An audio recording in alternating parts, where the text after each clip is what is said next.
So,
well, I do apologize for the technical issues today, but I hope that we can now begin with today's class, and we are going to chapter 7 of Kohelet.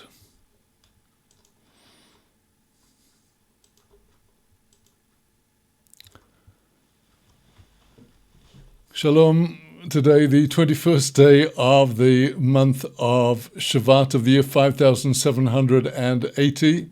And today we are continuing with our studies of Kohelet, going into chapter 7, which begins a new section of the book of Kohelet. We've had in the previous chapters, we had, of course, the introductory chapter, Vanity of Vanities, and chapters 1 and 2 of Kohelet were bound up with King Solomon expressing who he had been and the conclusions, the general conclusions that he reached after all of his experiences. And now, after chapter 3, King Solomon went into various discussions about the meaning of this world, the futility of the pursuit of the material world, and the importance of the pursuit of the Torah and the commandments as the way to secure for ourselves the rewards of the world to come. Well, now, chapter 7 begins a new section of Kohelet, and what is remarkable about this chapter is the antitheses of the ideas which are expressed in the first several verses. We have here in the form of Mishle, of Proverbs, not quite like the Proverbs of the book of Mishle, the book of Proverbs, but in the book of Proverbs, for most of the book, from chapter 10 until nearly the end of the book, until near to chapters 28, 29, most of the mashalim, most of the proverbs are single liners. They're single verses, each one on a different topic. Here, the teachings are on the basis mostly of their antithetical statements, which say that this is better than that, this is better than that. And once again, we have King Solomon, Shlomo HaMelech, bringing out for us fundamental teachings about the nature of our existence in this world and how to make the best of it. So without further ado, let us go first to the Hebrew text of chapter 7 of Kohelet, verse 1. And King Solomon tells us with the first word of this verse, the tet of the word tov, is traditionally written large in the written manuscripts on parchment of Sefer Kohelet, indicating that here we are dealing with the ultimate good. And the first verse, tov shem mishemen tov, v'yoim amoves miyoim hivoldo. Good is a name. Since these are comparatives, we have to although the word tov means good, we have to in English say better. Better is a name, that is to say, a good name, than good oil, fragrant oil. And likewise, the day of death better than the day of birth. Well, here our Targum, the Aramaic Targum explaining this verse, says to us, Tov shemo tova diknun tzadikayo ba'ol mahodein. Better is the good name that the righteous acquire in this world. Yatir mi mishcha dervuso, better than the oil of consecration, the anointing oil of initiation, tehava misrabe al reish malchaya v'chanayo, that was poured upon the head of the kings and the high priests. V'yomed ishkuv gevar umeftar leves kevurto, and better is the day that a person lies down to rest and is released to the house of the grave, his home in the grave. B'shum tov, that is to say, if he goes there with a good name, uvizechusa, with merit. Min yoma de isyalid rashia ba'almo, that is better, the journey of the righteous in a good name to the grave, than the day of birth of the wicked in this world. So we see here again how crucial the Targum is to our understanding of the allusions in King Solomon's very, very concise phrasing. And let us turn to Rashi now on chapter 7, verse 1. Better is the good name than good oil. He says better is for a person a good name than good oil, and the day of death better than the day of that person's birth. And for this reason is the good name compared to oil rather than other liquids, because oil, when you put it into water, it always floats above and is recognized, whereas other liquids, if you put them into water, they all get absorbed. And continues Rashi, better is a good name than precious oil. Good oil always flows downwards. That's written in the Psalms, like the good oil that descends upon the beard of Aaron, the high priest, the anointing oil. So that is the what happens to oil. It goes downwards, shem tov, but the good name goes upwards, as it's written of Abraham, I will magnify your name. Your name will become greater and larger, going up above. Good oil, fragrant oil, is only giving its goodness temporarily, whereas the good name is forever, as it's written, let his name be forever.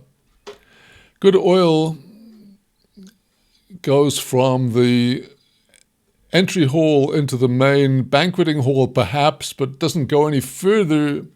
It was the custom in ancient times to bring fragrant odors into the banqueting chamber, But that's only temporary. The good name goes to the very end of the world. Says Rabbi Judah, the son of Rabbi Simon, we've found that those who were the bearers of the good oil went into the place of life, but they came out burned. That is the two sons of Aaron, Nadav and Avihu, who had been anointed with the anointing oil of the priesthood, but when they went into the sanctuary to offer strange incense, they were burned up, so the good oil did not help them. But we find that those bearers of the good name went into the place of death and they came out alive, and those are the three companions of Daniel, Hananiah, Mishael, and Azariah, as related in the book of Daniel, who refused to bow down to the statue of Nebuchadnezzar and were thrown into the fiery furnace, and they emerged with their lives.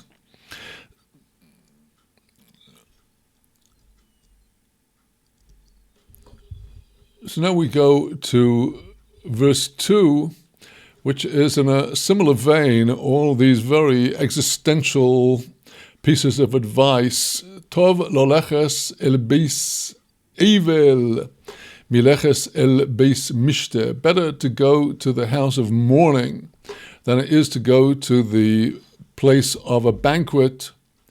Ba'asher hu soif kol ha'adam, because that, namely the house of mourning, that is the end of every person. Ve'achai yiten el libo, and the living person will take to heart the message. So here we again turn first to the Aramaic Targum on this verse,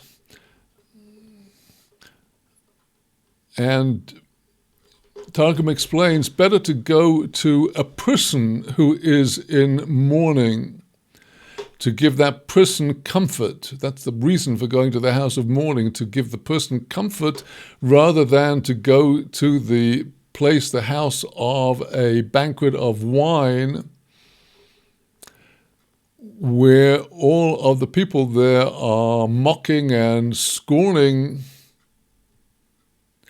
For over there, in the house of mourning, that's the end of every person. Every person is going to have to get to that place, because the decree of death has been decreed against all. And when the person will go to the house where they are in mourning for a righteous person, the righteous person will then take to heart the whole matter of death, and if he has in his hands anything that is bad that he needs to repent for, he will abandon it, he will leave it behind, and he will enter a state of teshuvah. He will sit there in a state of mourning before the master of the world. Well, Rashi again helps to illumine the meaning of this verse in his words.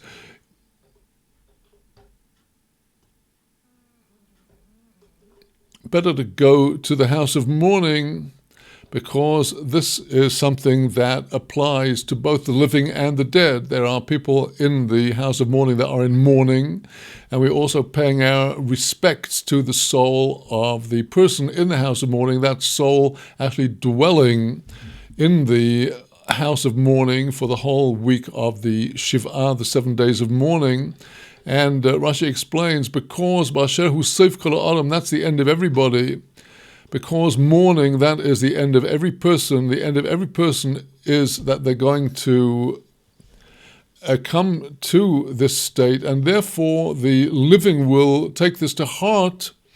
And Rashi explains, points up the importance of our fulfilling this practice of going to comfort the mourners, because and also attending the funeral of the dead person, included in the mitzvahs of showing respect to the dead, because to the extent that a person shows kindness to the departed individual, he too will need that people will show him this kindness when he dies.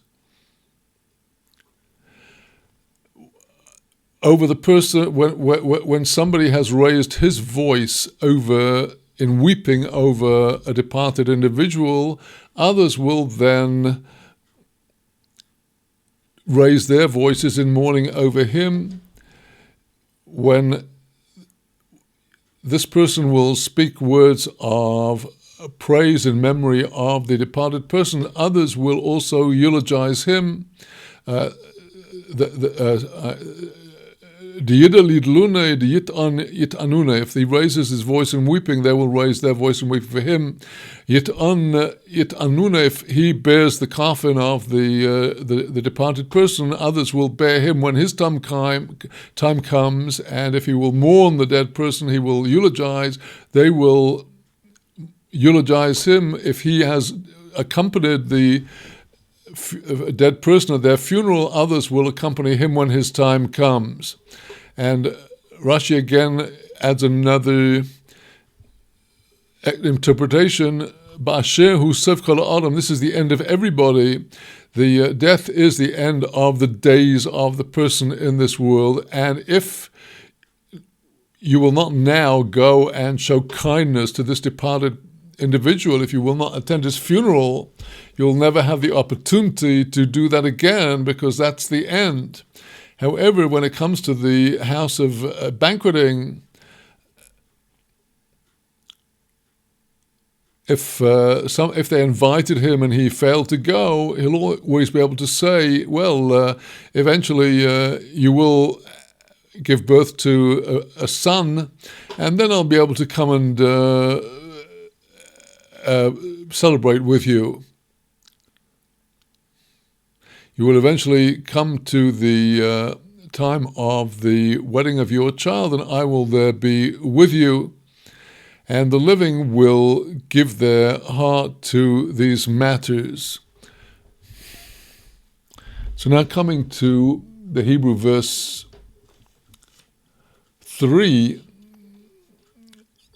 a very intriguing verse, the meaning of which cannot be ascertained easily from the appearance. Toiv ka'as mischok, better is anger than laughter and lightheartedness.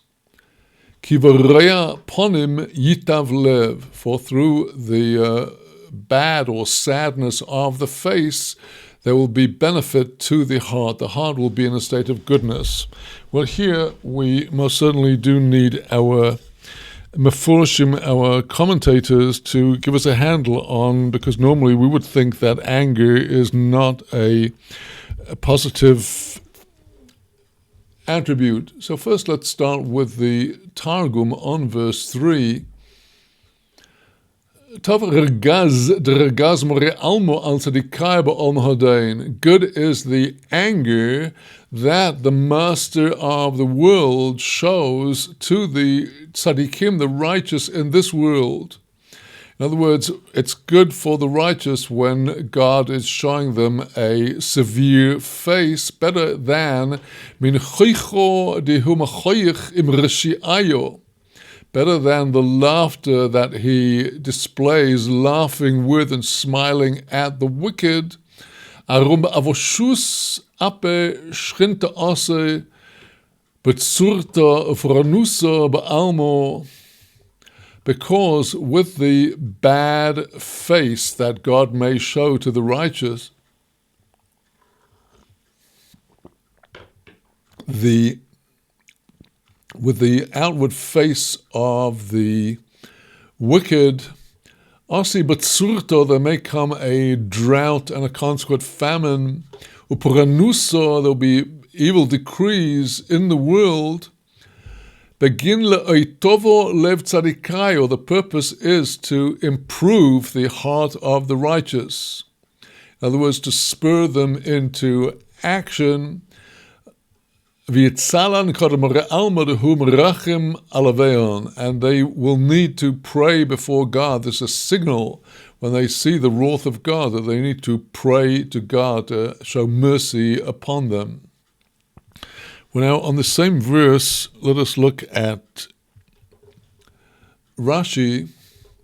And Rashi here tells us, Tov kas mischok misheroidefes midas adin achrov. If there's a person that finds that the attribute of divine judgment is racing after him, alitztaer, he need not be upset and depressed as if that's awful that he's having such a hard time. And the Targum showing some examples of why it's not good when everything is smiling at you. Tov hoyo lahem l'dor hamabul. It would have been better for the generation of the flood. Im her'om HaKadosh Baruch Hu panim zeumois al aveiros shebiyadam. If the Holy One, blessed be He, had shown them a furious exterior face on account of the sins that they had accumulated, mischok shesochak imohem, that would have been better than the laughter and smiling face that He showed to them. According to the Midrash, in the final days before the flood actually came, there was an unparalleled time of beauty, serenity, and glory in the world of that sinful generation, and that was God smiling to them, and that was the threshold of their destruction. If God had shown them even just a little negative exterior face, they would have repented. It would have also been better for Adoniyahu, the son of King David,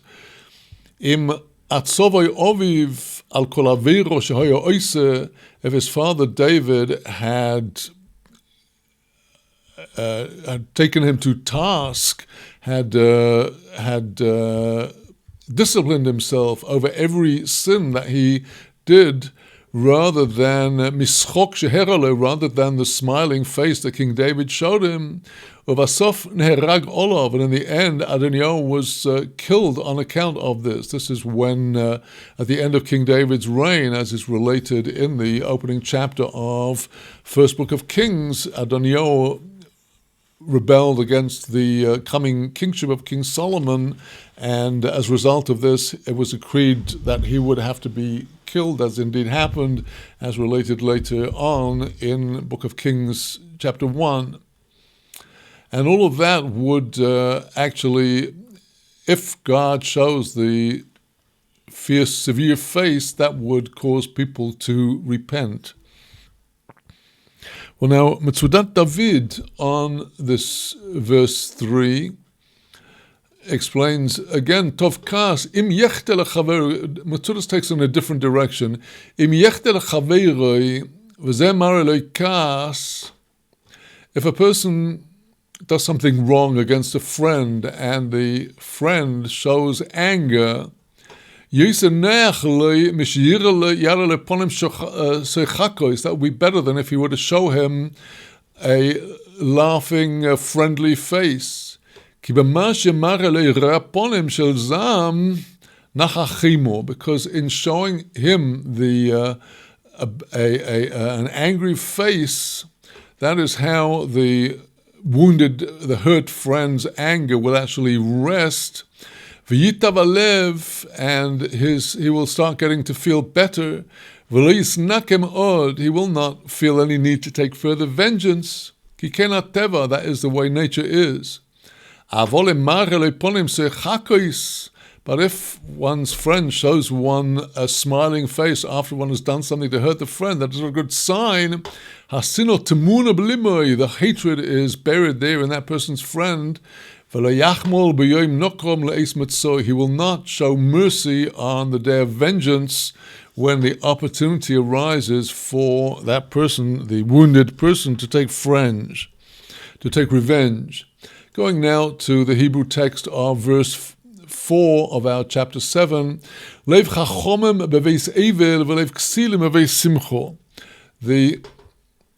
heart of the wise is in the house of mourning, whereas the heart of fools is in the house of joy.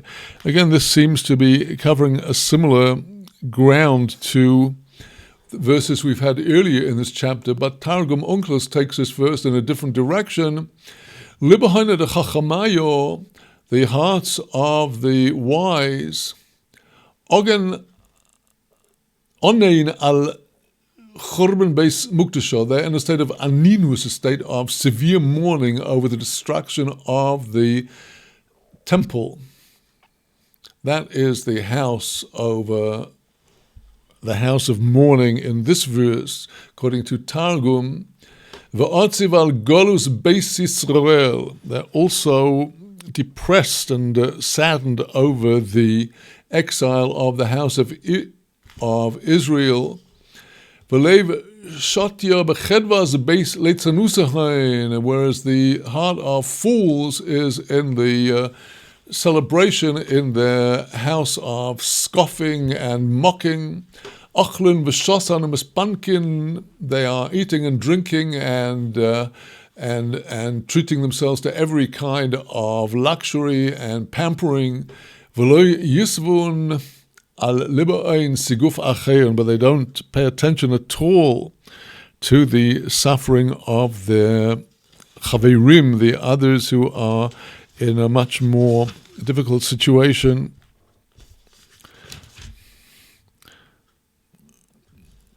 So coming now to verse 5 in the Hebrew text, Tov lishmoa ga'aras chochom, Me'ish shomea shir ksilim, better to hear the rebuke of the wise sage rather than to listening to the song of fools.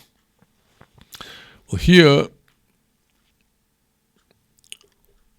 let's look at this verse together with the following verse, verse 6. Ki chokoil asirim tachas asir,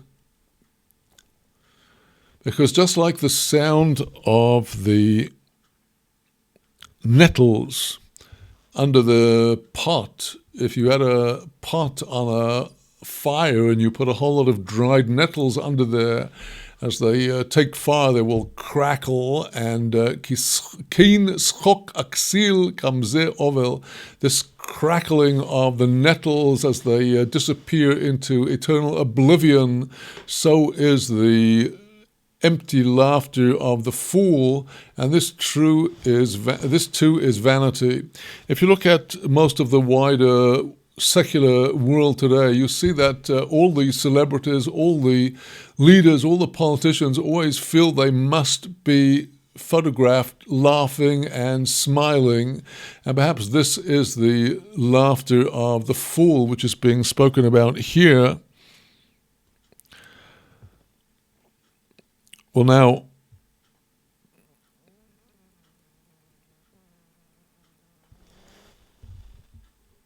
let us go first to Metzudat David on these verses.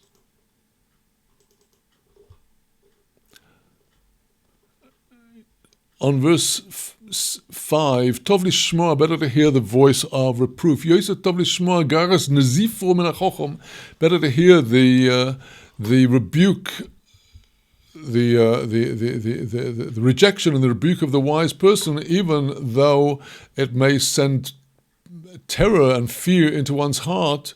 Nevertheless, this is considered to be a favor to the person who is being reproved, because it is not the way of the sage to offer rebuke for any other reason than to straighten the person's path. And for that reason, the rebuke can only be for the benefit of the person who is hearing it. And that is better than listening to it's better to be that person than the person who is listening to the songs of fools. That is to say, the verse uses the word ish, better to hear the rebuke of the sage than an ish, a prisoner, a man that hears the song of fools. points up here the Metzudat David that even if the person is an ish, a person of importance, a person of rank and of achievement and God-fearing, but who would not normally allow himself to become light-hearted on account of hearing a song. And sometimes there is a benefit in hearing music, good song, because it will bring joy to the heart and remove a person's sorrow and heaviness and depression. Nevertheless, because it is the fools, by and large, who are the singers, and this could be said of many of the contemporary famous celebrities of Hollywood and other places, because they're fools. It's not impossible. It's impossible that the person will not hear in what they are singing something that is light-headed and frivolous.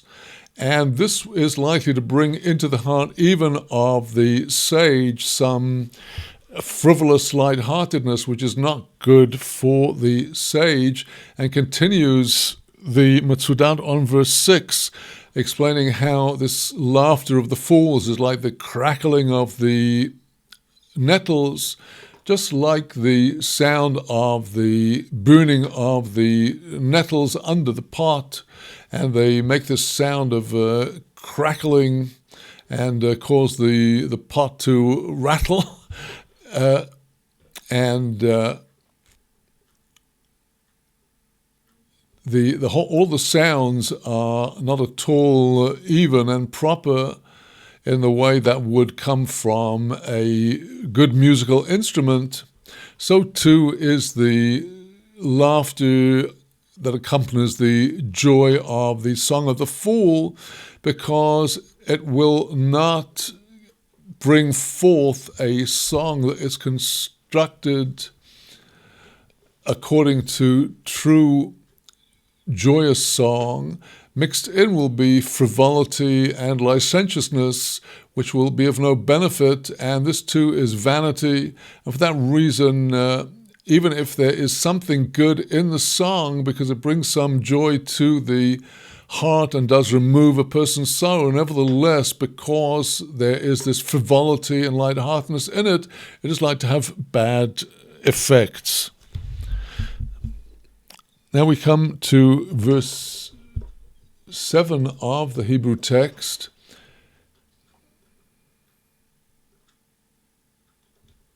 Continuing on in the theme of the dangers of even the wise person being exposed to the fools and scoffers. Ki ha'oshek yeholel chochom v'ya'abed es leiv matono. For oshek, the concept of oshek is one of some kind of oppression. It could be financial oppression, financial exploitation, or it could be some coming down hard on somebody emotionally, attacking them. And as we shall see in our commentators, this can throw the wise person, if he is subject to such an attack, into a state of confusion. And even the good heart that the wise person had as a gift of God may be removed from him. Looking now at Targum on verse 7, Arum Anisa Yahatil B'chakimo, for Aniso, the robber, Yahatil B'chakimo, he is mocking the wise person. Begin the lo ozel b'erchose, because now this works both ways. The non-believing robber, who is a moral as well as a physical robber, this person is mocking the wise person because the evil person does not go in the way of the wise person.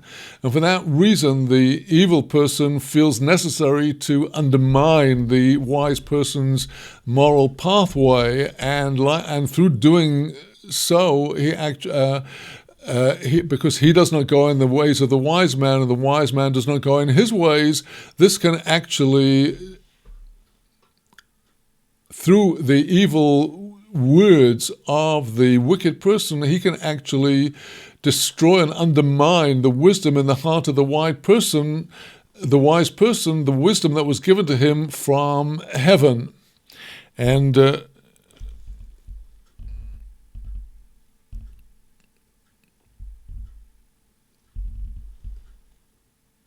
the same way, Rashi points up what is being told to us here in this verse. When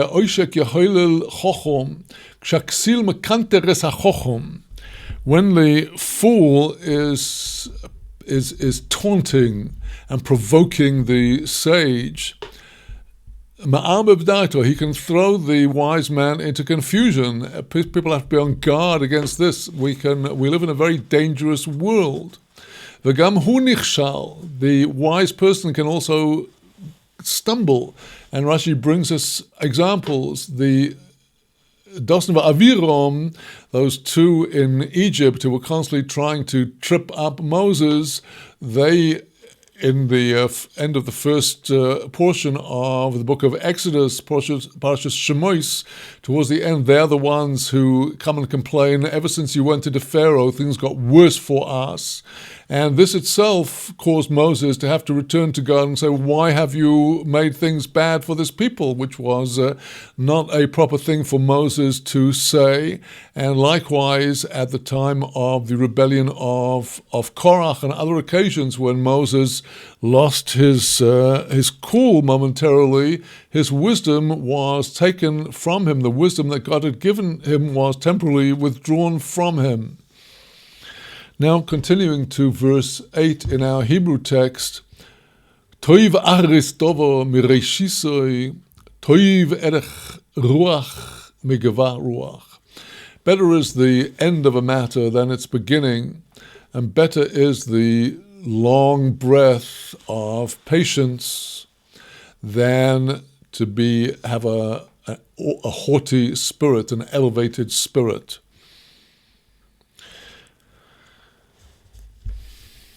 Well, here on verse 8, let us now turn to Targum Yonatan in explaining this verse. Tov sof isko min sheruyo, better is the end of a matter than its beginning. At the beginning of a matter, the person is not aware of what might come about at the end of the matter. Elohein seif milso tav ishtemuyda legava the tov u. When the good end of a matter comes, then the person knows that is really good. Tav hu v'tav min kodam Hashem givar di shalet beruchei. Likewise, good before God is the person who rules over his spirit. U'machabish yitzrei, he binds up his evil inclination. Better than a person who goes in the arrogance of his spirit.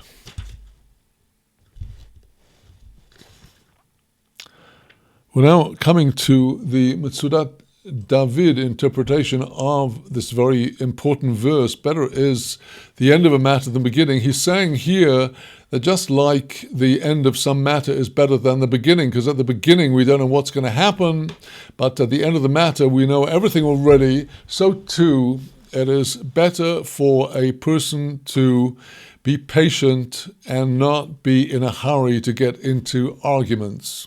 There's an absolutely vital piece of counsel for each and every one of us, particularly in our time today when all around us people are only too willing to provoke and to attack and to draw us into arguments. Better to take a long breath of patience. Don't be in a hurry. Better than the person who is arrogant, and because his arrogance is hurt by some even microaggression of the perceived opponent, he will immediately get into a terrible state of anger and wrath. And that's no good, because one who gets is in a hurry to get into anger, he stays angry, and even at the beginning of the quarrel, he has no idea yet what's going to come as a consequence of his having exploded in anger against his friend. And this might leave a mark that remains forever after in their relationship.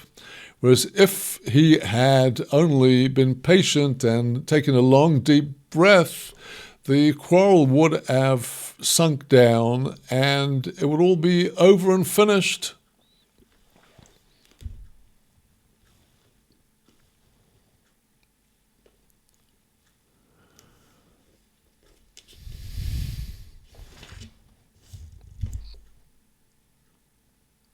Well, now, that's the way that the Metzudat David interprets our verse.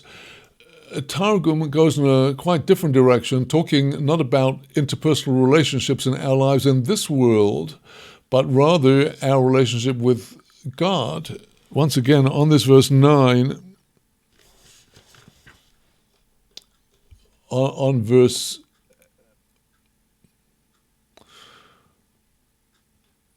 I'm sorry, I'm getting a bit confused here. We have already looked at verse 8. We now go to the Hebrew of verse 9.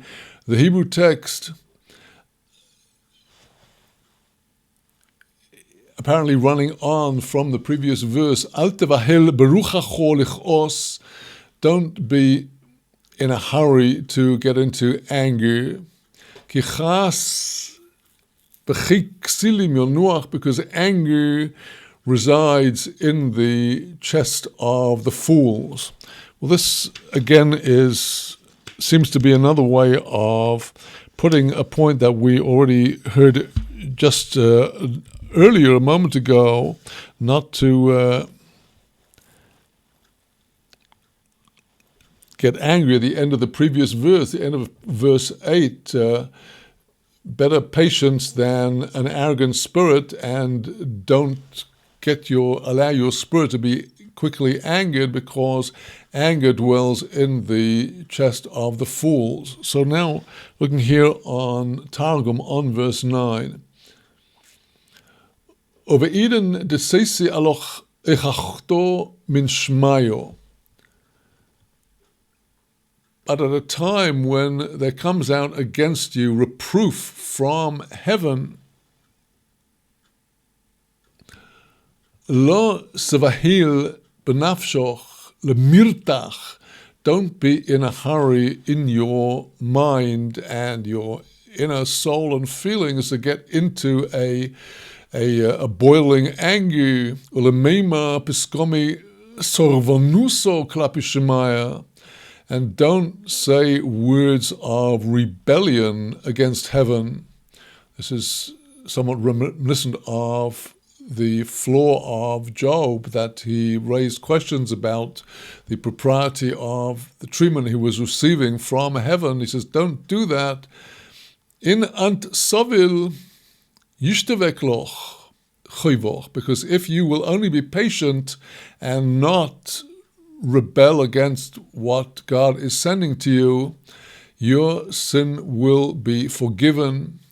Ve'in at mesorev umartach da arum rischo batof shotyon yinuach. If you do get into this rebellious state and allow yourself to boil enraged, just understand and know that on account of anger, that anger rests rischo ba'ataf shotyon yinuach. Anger rests in the embrace of the fools. Ad kedun de hoived yoshon, in order to destroy them. It's their own rage and anger that destroys them. Now, coming to verse 10 in the Hebrew. Al tuma Mahoyo shayom emorishonim oyu tivim meile kilemi chochmo shoalto alze. Don't say, how is it that the first days, the earlier times, were better than these times now? Because if you've asked about that, that is not a question that comes out of wisdom. Well, here let us first look at the words of the Targum on verse 10. Uvi'idan oksoch, at the time when things are bearing down on you, lo sema ma de havos kidmas de no tav be'almo. Don't say, how is it that before things were better in the world? De yomin kadmoin avu tavion. If the earlier days were better, enoshi dorahu havo shapire oivodo yatir min ilen, because the people of that generation were better in their deeds than these people now. Begin kein tova havo matela hoin of ant lo al chuchmeso shalt al denu. It's because of their good deeds that the goodness came to them, and it is not in wisdom that you have asked this question. And with this, we will conclude our study for today with many, many wise sayings to reflect on.